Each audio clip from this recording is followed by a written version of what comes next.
So I've been building this thing for maybe 3-4 weeks now because the amount I'm working, it's going very slow. Very slow. But I've actually pre-registered for the Demolition Derby that this is going to go to. And it is not this weekend, but next weekend. By the time you guys watch this, it'll probably have already happened. But here's the problem. This car here is going to a promoter. And the promoter has a lot of shows this year. So this thing can probably be ran at a lot of other of their shows because of how it's built. But there's been a show announced the exact same night, a little farther away from my house, with rules that a car kind of passes that I can't really run anywhere else in Ontario right now. So let's go take a look at it. Behind this Suzuki Sidekick is a car that I pretty much can't run anywhere in Ontario anymore because of recent promoter changes and rule changes. And it is my Rockton car. So Suzuki hasn't been started since there was snow on the ground, so let's start this thing up and drive it out, and then we will start this thing up and drive it out and take a look at it and see what it needs for this Demolition Derby. We're going to go over the rules and see where I'm overbuilt and try to change it for the Derby. But first things first, let's get it started and out of the garage, and we're going to lift the other one up and put this one underneath, so then I can work on both of them and have them both in the garage so nobody breaks into my shop and steals everything in the middle of the night. Well, this thing started up and ran about as good as it always does, which is like this. I bet you if I did a little bit of work to it, threw some plugs and wires and maybe an oil change at it, and fuel that's not out of cars that sat for 20 years, it might run better. But honestly, I can't be mad at this thing. What I can be mad at is the beehive that just came in, I noticed in the ceiling, because they flew out and stung me in the neck. So these are not bastards. Fixes that problem. Yeah, I think I got him.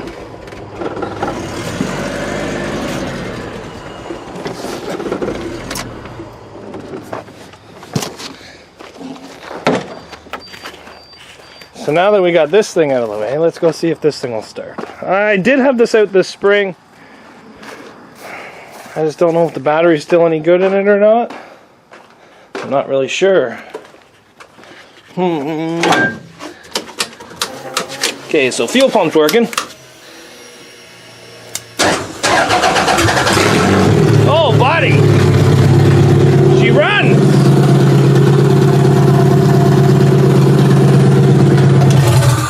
Now that I know it runs, let's go make space for it in the garage. Well, the little bit of work we got into the shop, and we've done a little bit of work to it. So we got that just sitting there, and that just sitting there. I broke my drill bit, so I'm a little upset about breaking my $30 drill bit. Like, it didn't even put up a fight. It's just like snapped automatically. I was even using fluid. So this is the hood off of the Lexus I used to drive, not the 2JZ Lexus that's over there. This is actually a different Lexus. This is a Lexus ES300 that I used to drive on the road.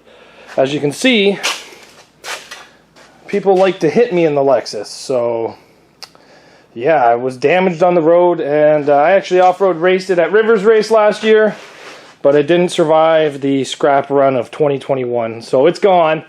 But we do have, I did keep the hood for this, so there is a hood on it, but we got to do a lot of stuff to this hood to get this thing on there. But this is as far as I'm going to get tonight, and it's just too late. I got off work and had to drive to Barrie, get a bunch of supplies for tomorrow, which is Saturday on the job site. Still going to work on Saturdays. But hopefully tomorrow night I can get a couple little things more done to it. So we'll see you guys back here tomorrow night, which is going to be on this video, so stay right here. So we were so close to making it to the Derby for this, but I didn't really get it finished. So I didn't get it finished, and then they announced another Derby that one of my other cars could run at. So I actually went all the way to Sauble Beach. I drove right past where this place was. This car was actually supposed to be on the track because it didn't get finished, and So I went to Sauble Beach, I registered, it cost me $130, $35 each person to enter, and then $70 or something like that to run. I don't remember, to be honest. I'm tired today. So anyway, I paid to run. They were running races all night, and then the Derby was supposed to be the very last thing with some fireworks and blah, blah, blah. So at the Derby, they were running cars all night. The previous night they got rained out, so they had to do a couple more races.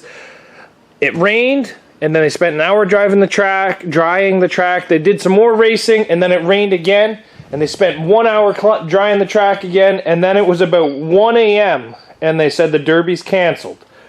So they gave us each $200. It cost me about $135 to get in. They gave me $200, plus I got a free night of racing.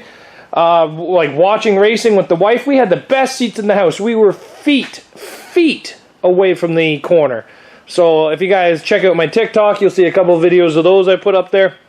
But honestly, it was a great night. Didn't get to run the Derby car, but we did have fun. The car's already been unloaded and put back into its kind of slumber, because this is where it sat for the last 2 years. Hopefully I'll be able to get this thing wrecked and get all my stuff out of it shortly. But it was a great day. I got to see a couple of my Derby friends again. I got to meet a lot of race car drivers. I talked to a lot of the guy with the midgets and the legend cars. It honestly looks so fun. But it's a little expensive for me with my hobby. It's more of a dedication thing every day that you got to do that. Like every weekend you got to be out there getting the points. I'm not saying that that's not what you have to do with the Derby cars, but it's a much more expensive hobby by the looks of it. They say once the car is going, it's pretty cheap, but I don't think it is. One guy blew up one of his motors, and he was like screaming that was like $13,000 he's got to go get a new motor for it. But anyway, how this car sits right now, this will pass edge rules, this will pass impact rules, this will pass a couple fair boards, extremes. This will pass a lot of rules. It will be very close to overbuilt at some, super underbuilt at others, but I'm okay with that. That's not a big deal. It just takes a little bit more welding than when you're underbuilt, blah, blah, blah. But that's how it sits right now. As it sits, the whole car is together.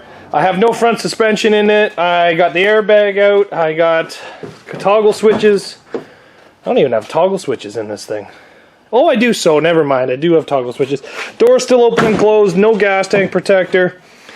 Just a very crude cage put in it, but I'm okay with that. And I still have no bumper on it. So that's how this car sits. But so I got talking with all my friends at Sauble Beach, and they were like, why don't we build something different that we've never built before? You go to a show now, and it's 15 or 20 Toyota Camrys fighting it out for first place, and yeah, there's some other cars, but they're not out there. So I decided, why don't we build something we've never built before? None of us have built vans before. And I have a couple caravans here. I have a 2006. Now, a lot of you guys are going to tell me that that one's stronger. And I probably agree with you guys. But I already offered it to one of my friends for him to run. But I have this 2008. Now, it's got some issues. Buddy backed into a curb pretty hard and bent a trailing arm. Oh, it's all the way back. I drove this thing home. It was terrifying. But we're going to try to rip this thing apart. This is going to be a 0F car. I might actually put that right on the hood. 0F's given. And, oh, come on. Is every door damn well locked in this thing? Come on. There we go. So it does have stow and go, so we have to rip up all the seats. I would like to keep them, but I don't think that we should. Mount the big gas tank up as far as we can, rip out all the interior, and this thing here will be ready to go. It does have a really nice stereo in it, though. So we're going to go rip this thing down.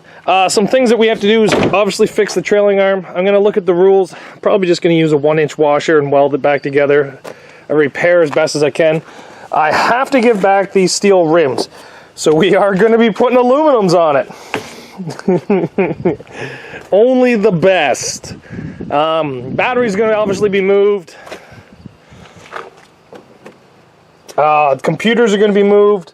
And that's honestly about it. This is going to be 100% pretty much strip, gas tank, battery box, go.